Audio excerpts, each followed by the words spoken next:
And then later on, like we all know about Zeus, man. He even getting down and dirty with everybody, bro. Like it's crazy. So like, uh, if you're like it's interesting. It's really interesting. But I don't think you learn anything from these particular gods. You can learn a lot from their stories, Mm. but yeah, no, it's not something you should. There's no god in there's no god in Greek mythology that you should worship. Hinduism, Hinduism is definitely C tier or both. Um, my reasoning about that is that it's basically the same in agnosticism, in that it's really, really flexible. Like, you can believe in many gods, you can believe in one god, and you could even believe in no god. So I mean, like, I guess you could believe in anything, you know. Jack of all That's trades. actually true. That's actually true, bro. It's insane. Yeah. How Jack of flexible- all Yeah. trades. Yeah, literally Jack of all trades. But I would say it's higher on C tier because I mean there is such a thing as karma. So like I guess good people get rewarded and they are like reincarnated Mm. into like better positions in the next life, sort of. And evil people are obviously like reincarnated as what, like probably like a grasshopper or something. I don't know. It's super flexible, but like it's super confusing at the same time for actual believers of Mhm. Hinduism, right? Right. So I mean, I would say it's in the same league as agnosticism, in terms of like high C tier. I don't see it as any different as any other like polytheistic religion. Oh, I see. Okay. Like I think they have some cool stuff like respecting cows. Like a lot of Hindus are vegetarian and they don't Oh, eat yeah. meat at all. So they like respecting animals. That's cool. Not like I think that's a good thing, right? However, it's nothing really mind blowing. Yeah. I agree with you both. As you know, even though I'm not a world's foremost expert on Hinduism, I do happen Right, to right. fall somewhere in the top 50, and so Top 50. yeah, give or take. By the way, give or take. Yeah, here, take Yeah, it. yeah. According to the power rankings that came out recently, I do fall. in But the like top- I'm power ranking. I'm power ranking one. So, Oh, you know, absolutely. obviously, like You are I'm the teaching world's y'all- foremost. I'm teaching y'all this stuff, so you know. Yeah, you know, as a student who's been studying under Sozin, the world's foremost expert, yeah, I would probably agree with you guys' take on Hinduism. Okay. Yeah. That's true. Okay, Mr. Foremost Expert in Buddhism. But this guy is like, he's in the power rankings, he is ranked number 1. Search him up. End Times Right. Approach End times approach. End times approach. Buddhism. Search Yeah. that up right now. is ranked number 1 on all things Buddhism.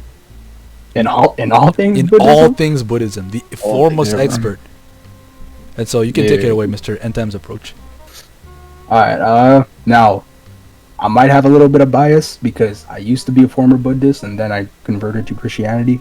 Right. However, personally, I think Buddhism out of all these religions except for Christianity, maybe like Mormonism, given their charity and stuff, I think Buddhism's either in B tier or even in A tier, given the moral teachings of their founder, which is Buddha, right? Oh. Basically, Right. basically what he taught to his to the monks or his disciples back then or his followers was like to not be like materialistic. Like he was raised a prince, but like he gave all that away because he realized like life isn't about being materialistic, right? And it's much better to be charitable and living a good life instead of ruling at the top. So that's why he like gave away his royalty and everything and started like living in poverty and stuff. Which I wouldn't recommend someone to do that. However, given the time back then, it's a respectable thing, right? Yeah. And also like values like against like sexual sin. Like I don't know too much about the sin thing because I was still a kid when I converted to Christianity. Like I looked into it more, but they don't uphold like lustful things. They don't like want you to get drunk, so you have to be sober minded. And then they are very charitable. Like I've been to temples and stuff, and like the amount of people that like just bring free fruit so everybody could eat as a family, like it is really nice. And I think their community is pretty strong. So for a society to uphold these values, I think they'd probably be one of the best. given all these other religions except for Christianity. So that's why I put it at either top of B tier, probably A tier. But what do you guys think? I would say A tier, honestly, because Buddhism is probably going to be our only A tier in this video, most likely. Spoilers. It's like, yeah. Spoilers. Oh, and also I like to add, like, when I left Buddhism, it wasn't because I hated like their teachings or nothing. I have the utmost respect, like for like the teachings of Buddha. But the one thing I couldn't reconcile is the fact that he never claimed to be God. He never said worship me. And like in my sect of Buddhism, they actually do worship him, right? So I'm like, yeah, I can't get behind this. Like, so I don't have any beef with Buddhism. If anything, it actually pushed me even closer to Christianity because the moral teachings are very similar. So for Satanism, man, this is really tough. It's a really tough decision. F game! F game! F game! F game. Bottom of F game. Why? Bottom of F game. For one, they do a lot of sacrifices. I'm pretty sure there have been like multiple cases of like just members straight up committing suicide. Damn. I recall like I remember one like news article a few years back. I think this is when I was like 14, 13 years old. Basically, so a group of members were practicing Satanism, and they were all huddled up in a circle, and obviously they had like the symbol of Satanism, with like there's like a circle and like the whatever the symbol is.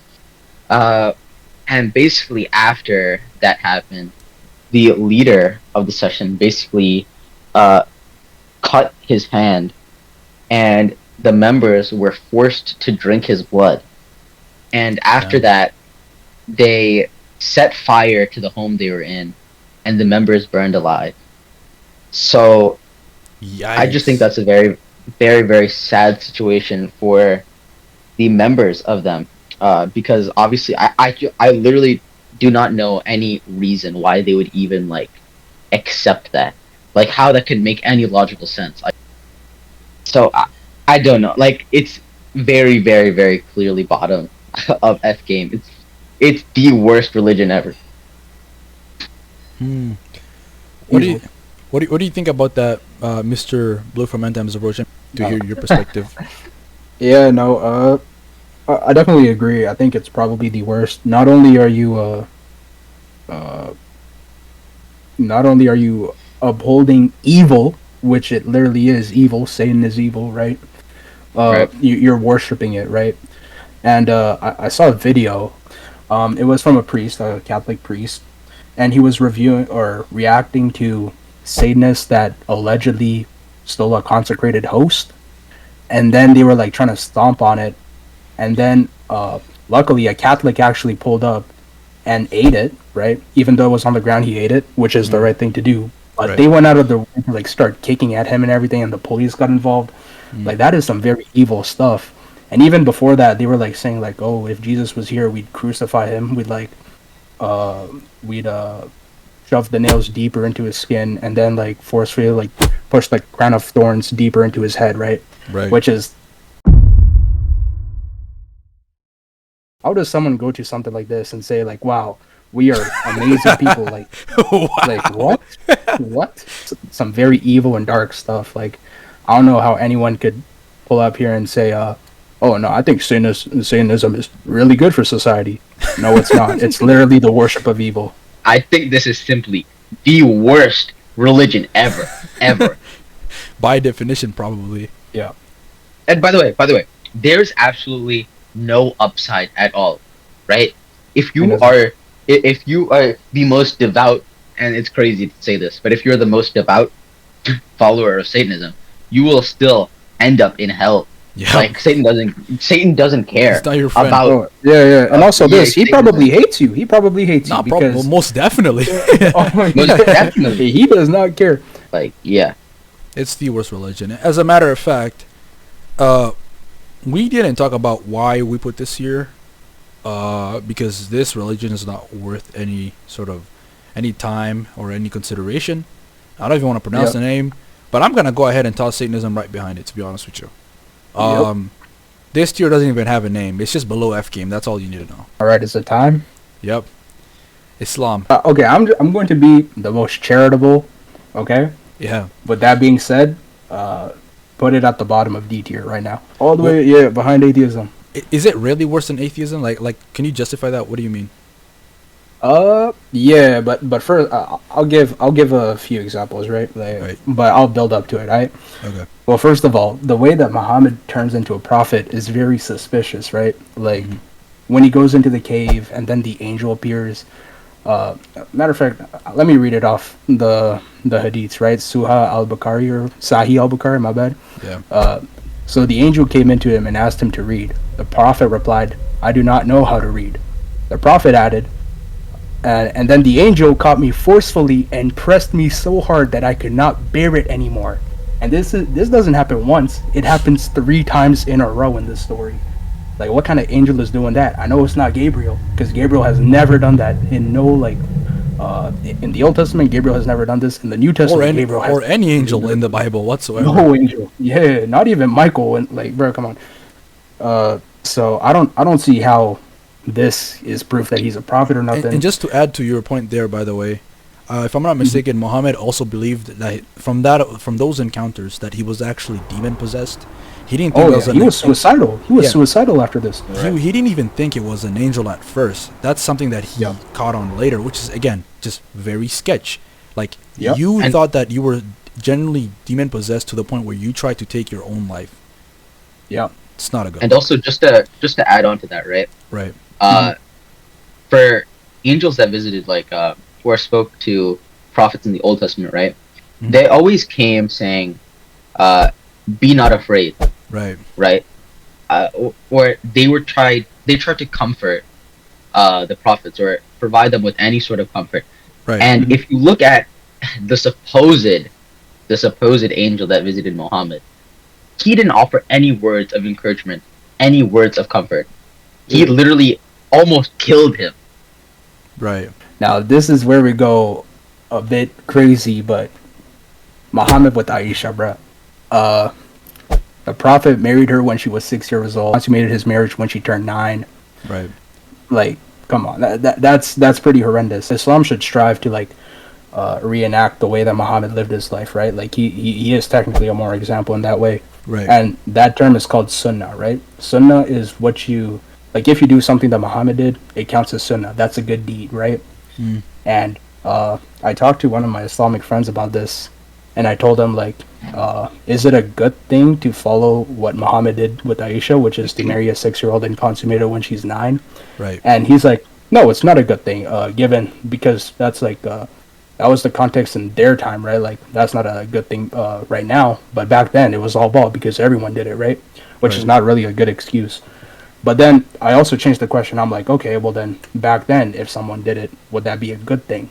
And he said yes, and I'm like, no, it wouldn't be a good thing either. Damn, way. that's crazy.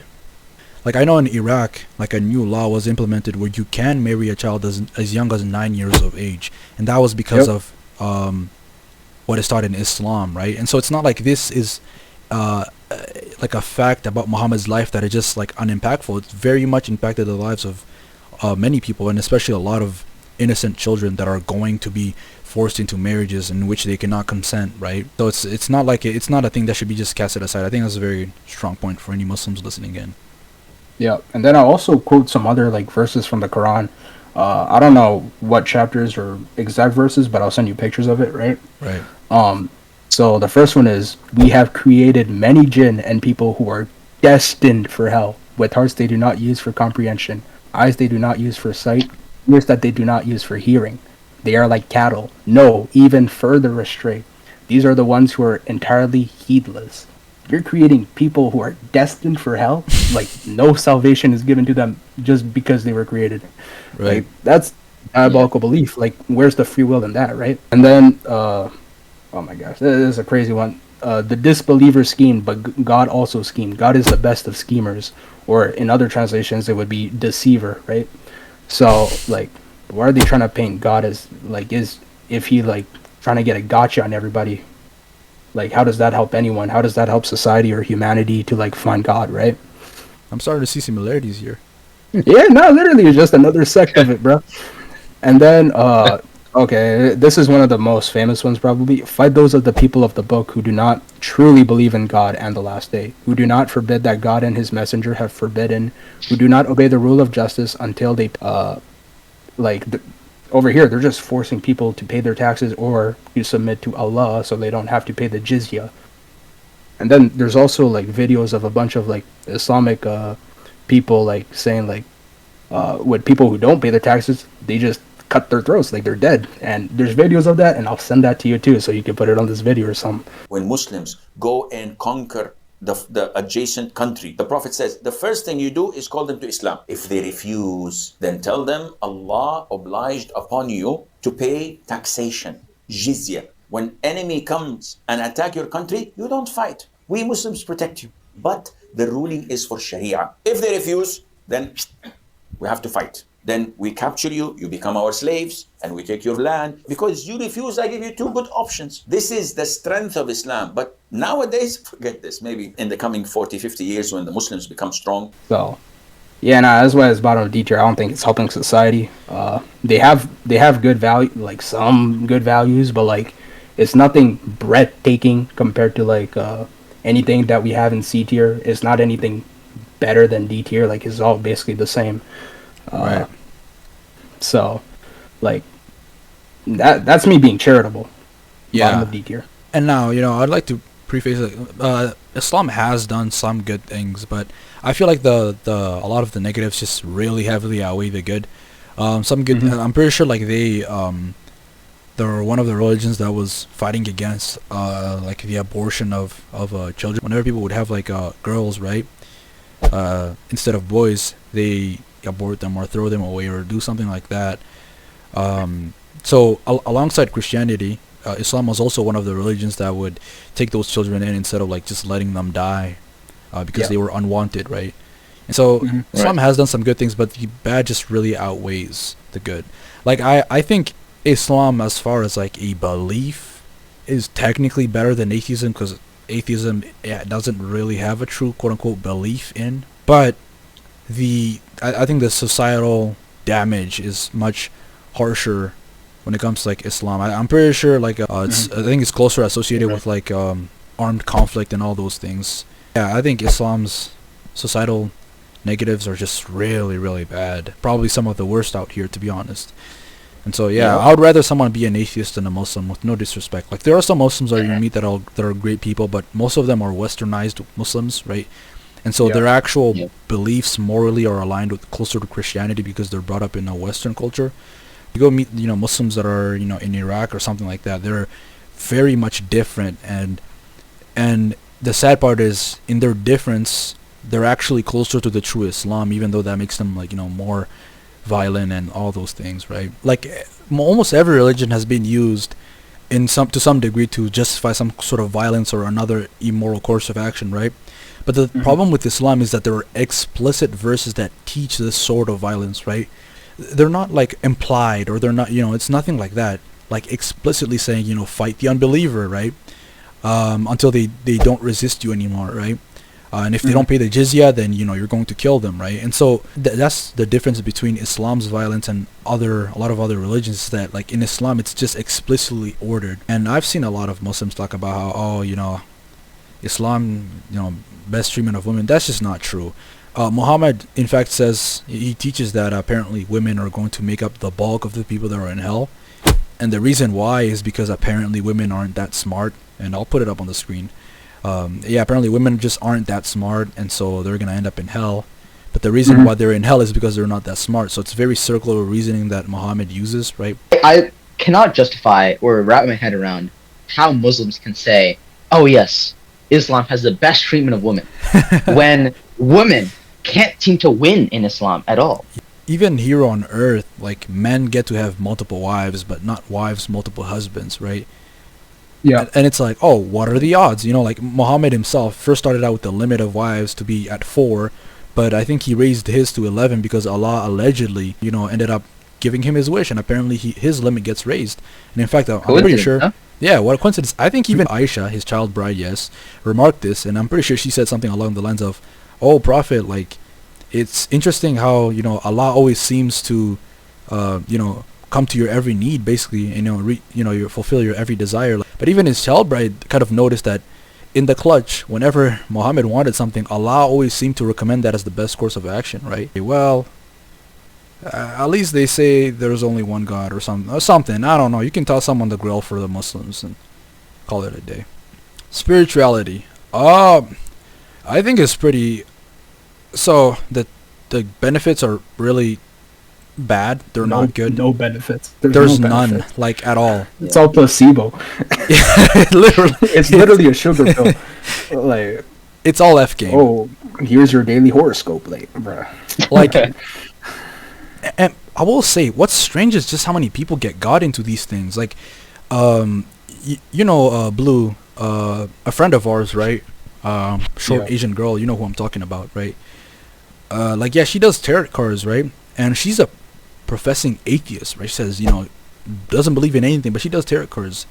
And it's strange how, it sort of exposes the fact that we were all meant for more than just like the physical, right? And that we have a spiritual longing. And instead of God, if it's not God, something else is going to replace it. And for a lot of people, it tends to be just quote unquote spirituality with horoscopes and evil eyes, right? Yeah. And just the major issue with that is, like, again, there's just no real benefits. It's all placebo. I don't know. I feel like it would be one of the easiest religions to disprove, let's say. It has no cohesiveness, no real benefits. A lot of just, at its worst, it's pretty satanic. At its best, it just has there's nothing to gain from it, and it just leaves you in placebo, to be honest. Pretty sure they have a lot of witches too with this. Spirituality, and like they'll have like some magic orb to tell you your future and stuff, right? Or they'll do like palm readings and stuff. Man, keep your money, spend it on food or something. Like, don't get no tarot card reading. Don't, like, those are they're either like not true, or it's like straight up witchcraft, demonic stuff. Right. So viewers' discretion is advised. All right. Well, Oh. Oh, now. I mean, this one's Come a on. no-brainer. Yep. Yeah. Come on now. Somebody's got to go first. Oh, I mean, I was gonna go, but I heard that in the power rankings, I was actually placed somewhere in the top. I think Top like one? 300. I Top didn't. 300. Yeah. Like I heard, 300. yeah, I heard. Apparently, Cliff and those guys were higher than apparently. Oh, of course. Yeah. Council William of Trent Lane was Craig. higher. William Lane Craig. William Lane Craig. Inspiring Philosophy was ranked higher. Testify was God also Logic. ranked much higher. God Logic, God David Logic. Wood, all those people. I am beggar. Oh, that guy. Oh, I Am Beggar. Yeah, he's also ranked I higher. Am- I'll let you fellas go first. You got it, Blue. Top 10. Yeah, you have to remember. All right. Top 10. Well, reason Christianity is at the truth. I'm top 10. What? Reason why Christianity is in the truth is because it is actually the truth. Yeah. Given the historicity of Jesus Christ, like, he is a real person. He really did pull up in the flesh. He is really the image of the Father. He is the Son of God, right? Given back then, like, he did claim to be God, and we all know this because he wouldn't have been crucified if he didn't, right? And in the time of where they would so harshly condemn blasphemy, especially like claiming to be God and stuff like that, Right. like, you could be put to death according to Jewish law back then, or Hebrew law, something like Under that. Jewish law, Yeah. back then, Or you Mosaic. could be put to death for claiming to be God. Claiming to be the Messiah wasn't something that was condemnable by death. A lot of Yeah, people claimed to be the Messiah, and they weren't condemned. There's even people, like, I'm pretty sure 50, 60 years ago, that claimed to be the Messiah. So, just given all that stuff, like, Jesus has to be a real person, and of course, all the historians that talked about him, like Tacitus, Josephus, Lucian. There's many more. I don't know all their names by heart. However, we all know that Jesus is a true person, really man, fully God, fully human, right? And if you look at any of these other religions, like, okay, sure, Muhammad was a true person. That's no God or nothing, right? Like, everybody else, they have mythological or legend figures as their gods, right? Whereas Christianity truly has someone. An actual person who actually lived. And I think it was Jordan B. Peterson who, I think in an interview or some kind of podcast from I forgot, he talked about how Jesus stands out from all the other gods because by necessity he demands a different kind of attention. The difference, and C.S. Lewis pointed this out as well, the difference between those mythological gods and Christ was that there's a representation of, there's a historical representation of his existence as well. Now you can debate whether or not that's genuine. You can debate about whether or not he actually lived and whether there's credible objective evidence for that, but it doesn't matter in some sense because this, well, it does, but there's a sense in which it doesn't matter because there's still a historical story. And so what you have in the figure of Christ is an actual person who actually lived plus a myth. And in some sense, Christ is the union of those two things. The problem is I probably believe that, but I don't know. I'm amazed at my own belief and I don't understand it. Like, because I've seen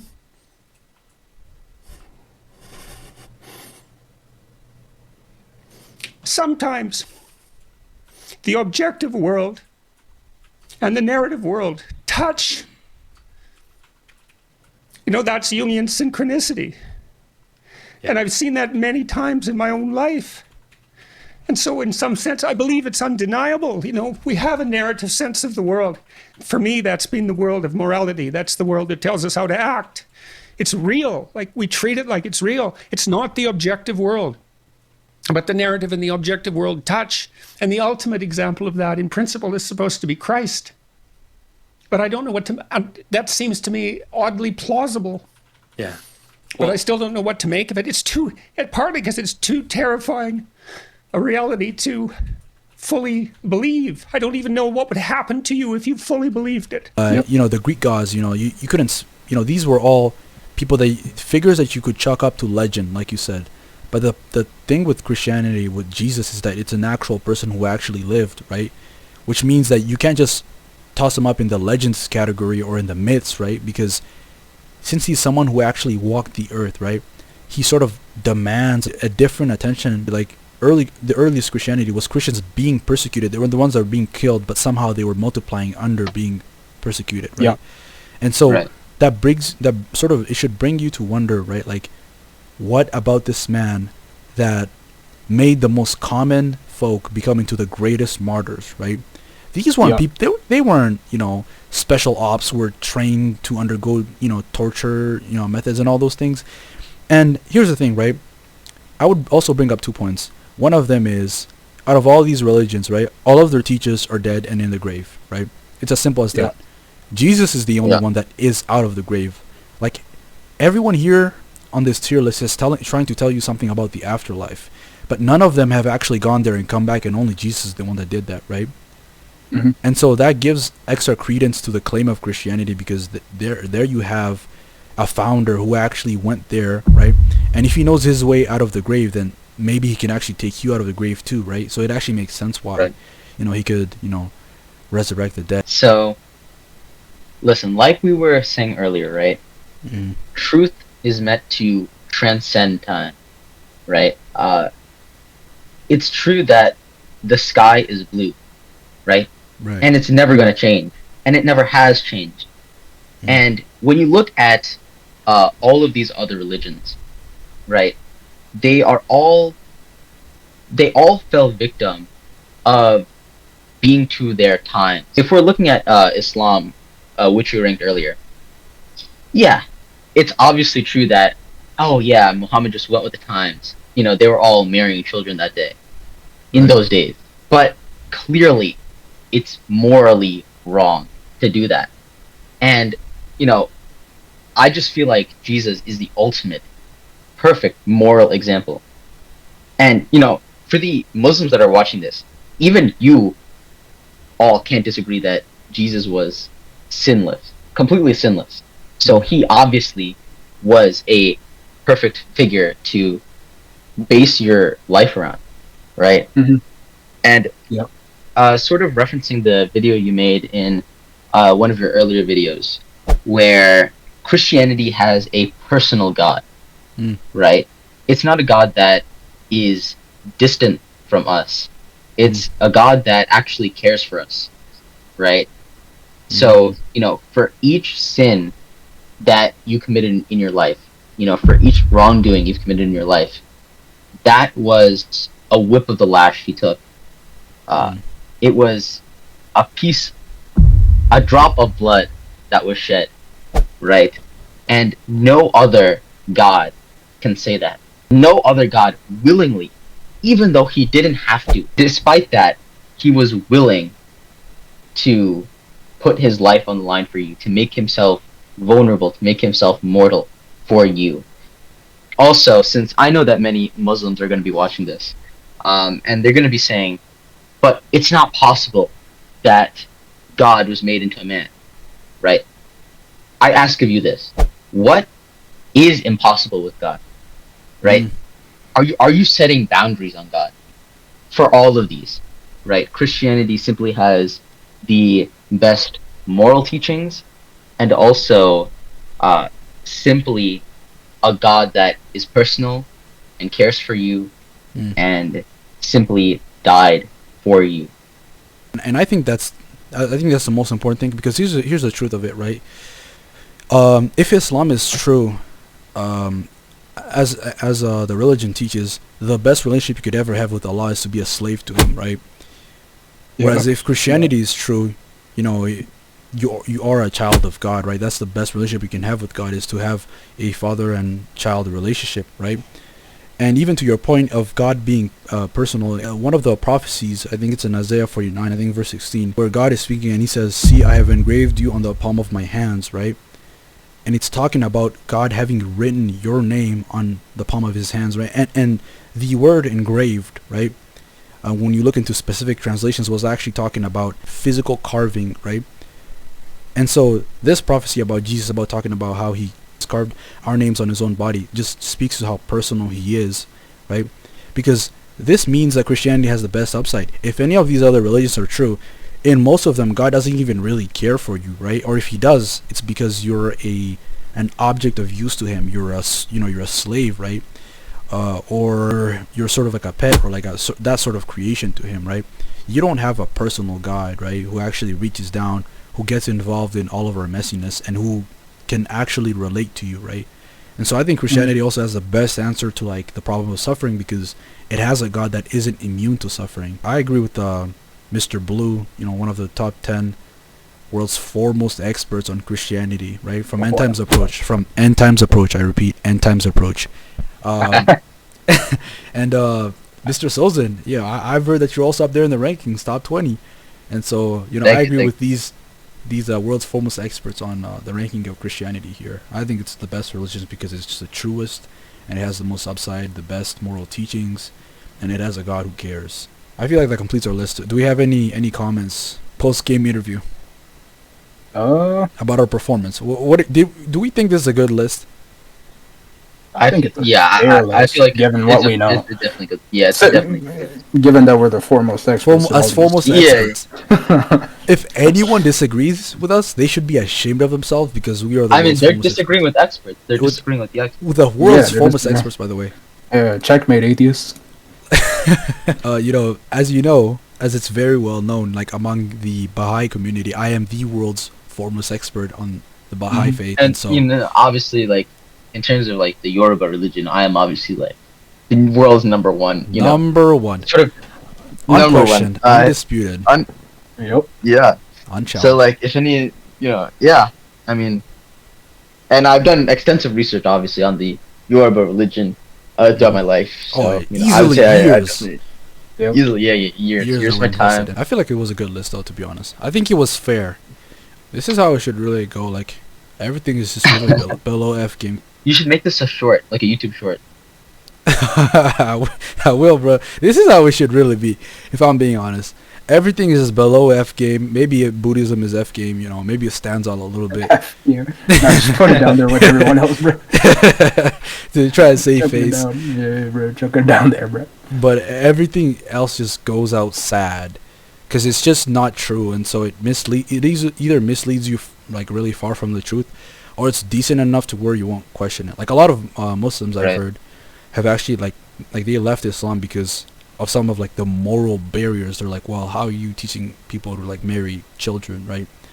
Yeah, right. But like, you know, some like Buddhism, you know, that has pretty, you know, decent moral teachings, like, you know, you might actually be more cooked because you're you know, you're just kind of like, you're comfortable because, you know, there aren't any big moral objections, so it's more like philosophical objections, right?